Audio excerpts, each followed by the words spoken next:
there's a lot of federal regulation going on around AI, as we know, regulatory capture. Shout out to our guy, Bill Gurley, who did a great talk last year about this. On Wednesday, the New York Times reported that the DOJ and the FTC had struck a deal on how to go after AI incumbents. Here's the terms of the deal. And again, this is all breaking. The DOJ gets to investigate whether Nvidia violated antitrust laws. They didn't specify what they're going after here, but it could include the Nvidia use of CUDA software to lock customers into using their GPUs, or maybe how Nvidia distributes their GPUs to customers. There's a lot of regulation around that. And the FTC takes the lead on looking into OpenAI's conduct and Microsoft's AI deals. Obviously, there's been a ton of those, including acqui-hires, et cetera. And then just this morning, the Wall Street Journal reported that the FTC had opened a probe into Microsoft's deal with Inflection AI. That's the one, if you remember, where they bought the staff and then did some fakaka crazy commerce deal where they gave them a bunch of money, I guess, to bail out the investors.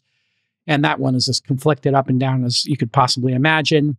They note Microsoft structured that deal in a way that could avoid regulatory scrutiny. You heard that here first, actually. We talked about this concept of a shadow acqui-hire on this very program when we saw it, because we'd never seen a deal like that. It includes that $650 million licensing fee. All right, there's tons of other angles here. But let's start with you, Chamath. What are your thoughts on this regulatory capture and NVIDIA's ascension? For those of you not watching, it's almost become the largest market cap company in tech. Actually, today, NVIDIA passed Apple for a moment in time. So this is pretty crazy what we've seen with NVIDIA. And here we go, regulatory capture coming in hot. Chamath, your thoughts? I have two thoughts. They're sort of mixed emotions. The first is, I think the DOJ and the FTC are totally way out of their ski tips on this. This is a totally nascent industry. We don't have any good examples of end user use cases, either in the enterprise or amongst consumers. We only have 18 months of spend history. It is true that we've spent probably $750 billion to $1 trillion collectively now on things with the AI label. But it is also true that that's probably generated less than $10 billion of revenue. So I don't see what they're exactly investigating in an extremely immature market where we haven't yet seen one cycle of boom and bust so that we know what we're actually dealing with. So it's way too premature, and it's just people afraid and tilting at windmills. The second part, the part that's mixed though, is we are seeing a clever form of deal making that these huge hyperscalers are doing to work around the traditional constraints that you've had on businesses. Jason, you and I worked at AOL in a moment where AOL paid a very dear cost for essentially round-tripping revenue. Yep. Microsoft had to go through a huge DOJ inquiry and a settlement decree, and they were in the penalty box for most of Steve Ballmer's tenure as a CEO. A lost decade, yeah. And the handcuffs came off when Satya took over that business. So I think what I'm trying to say is folks have become extremely sophisticated at replacing round tripping with these complicated TAC 2.0, whatever you want to call it, credit-oriented deals. They'll finance you to buy their own chips. All of this stuff has to be scrutinized a little bit more. So that part I support. But all of a sudden, launching an antitrust investigation makes no sense. So I really think the inquiry should be coming from the SEC about, is this real revenue? That's actually the key issue. And this goes to, Chamath, what we talked about. Like, if we're going to police something, tactics make sense, not future competition, which has been Lena Khan's sort of approach to this. And she's only going to be in the position for another couple of months if the election goes the way it's going. So this might all be moot. Freeberg, I want to get your thoughts on this. We had that great talk, 2,851 miles from Bill, and regulatory capture at the summit. You can look, it would be in the show notes if you haven't seen it. It's a great talk. Freeberg, your thoughts on this? I don't know what regulatory capture NVIDIA. Are you talking about regulatory capture of NVIDIA? Just regulatory capture in the framing of AI. Is it too early? Hey, we're not even in the first inning here, and already we're going to start investigating everybody, and it just seems premature. Yeah, one of the silly aspects is they just passed this law in California. Newsom warns against perils of over-regulating AI. Oh, good. Governor Newsom warned on Wednesday against stifling the burgeoning AI sector. I mean, Newsom is well informed by the tech community, so Sure. I don't think and he's also an intelligent person, so I don't think he'd kind of, fall quickly in line on this one. But the way that the statutes were written is there's a definition on the size of a model, which in and of itself is very quickly changing. As we know, we've seen recently significant reductions in model size that actually improve performance overall of the model for specific applications. And it's very likely we end up seeing a lot of more smaller targeted models being used in specific applications instead of one massive general purpose model being used, or networks of smaller models, which is where I think the industry is going. And if that's where things go, then this statute doesn't even matter. It makes no sense anymore. And that shows you, I think, how quickly things are changing. They go and they get, quote, experts' opinions. In a couple of months, those experts come back. They're like, here's the size of a model that you need to be regulating. And then the legislators run and they write the code, they pass the statute, and all of a sudden, it doesn't even make sense anymore. So yes, I don't think we really know where this technology is all falling out at this point. And I think it's very difficult to have the government kind of reach in too quickly to try and identify what they should and shouldn't be allowing to happen from a free market perspective. Your thoughts, David Sachs, especially in light of the fact that it's looking like we're going to have some regime change in Washington, and the FTC is going to turn over, obviously, if that happens. Well, look, I agree with you guys that this is just too soon to be opening these investigations. It's true that OpenAI and Nvidia have leads in their respective markets, but that's all it is at this point. It's way too early in the development of these markets to say that these are clearly monopolists. There's still a lot of competition going on. If a few years from now, Nvidia still has 85, 90% market share and no one's even close to catching up, then maybe you consider it a monopolist. Same thing with OpenAI. But it just seems very early to be rushing into investigations of these companies. I mean, the AI market is 18 months old, two years old, maybe at most? I'd say 2 is a good way to look at it. Sure. Yeah. So it's just very early to be doing this. Look, I think this is of a piece with, remember that executive order or whatever remember when the White House issued that 100-page plus executive order on AI regulation? We covered it on the show. And we also thought that was too soon. And we thought that if the internet had been regulated in that way in, circa 1995 or 1997, it never would have blossomed the way that it did.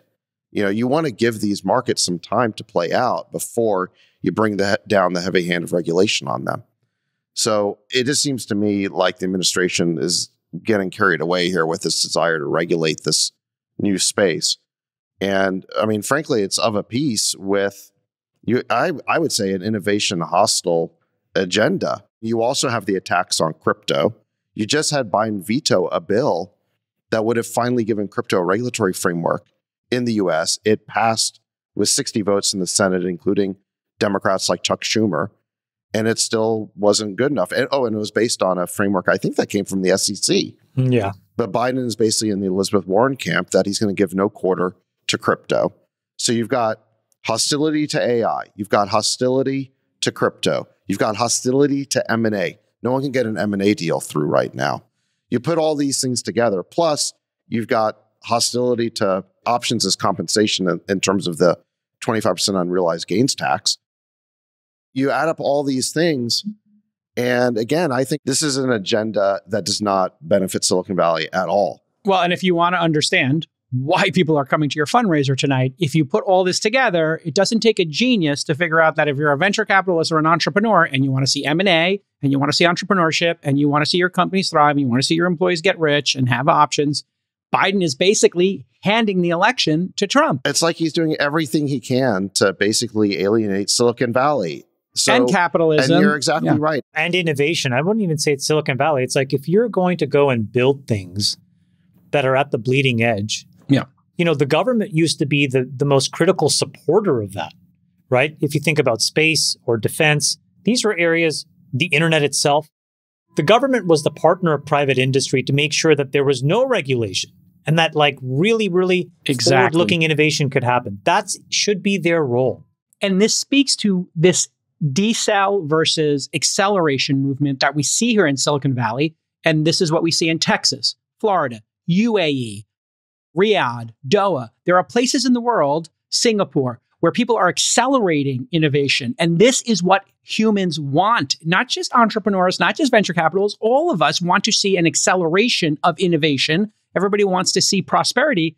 And if you put yourself up as the decel candidate, we're not going to allow M&A, we're going to screw with options, we're going to do all this stuff, people are just not going to vote for you. And people want crypto legal. So take the memo. The fact that the Democrats can't field a candidate that aligns with what humanity wants is absolutely mind-boggling. This is why I think Biden's getting hot swapped this month. You heard it here first.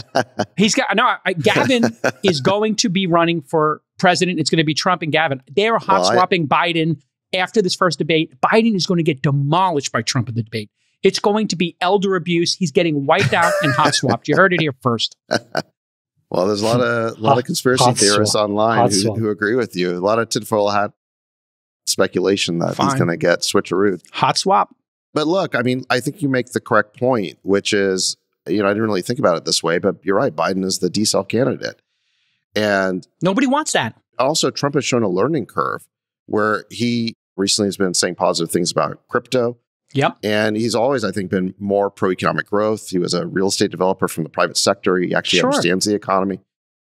So there's no question that he would be more pro-innovation, much more pro-innovation than Biden. And to your point about this is one of the reasons why people are coming to the fundraiser, I had someone from the campaign said something very interesting to me. She said that we've never seen this many new donors at an event before.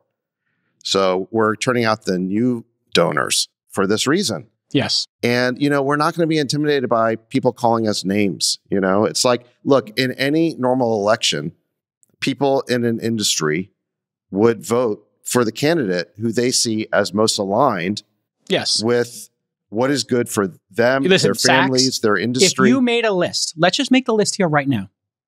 Make the list of things Trump is in support of, right? And Republicans are in support of right now. They're going to be pro M&A. They're going to be pro crypto. They're going to be pro less taxes. They're going to be pro law and order. You know what? That's where I align. Those are the things I want. So if you just list the issues for me, despite how I might feel about Trump and some of the things he's done, he checks off all my boxes. All my boxes. And I think that's what's happening here. And, people were scared to come out and say, this person checks off all my boxes.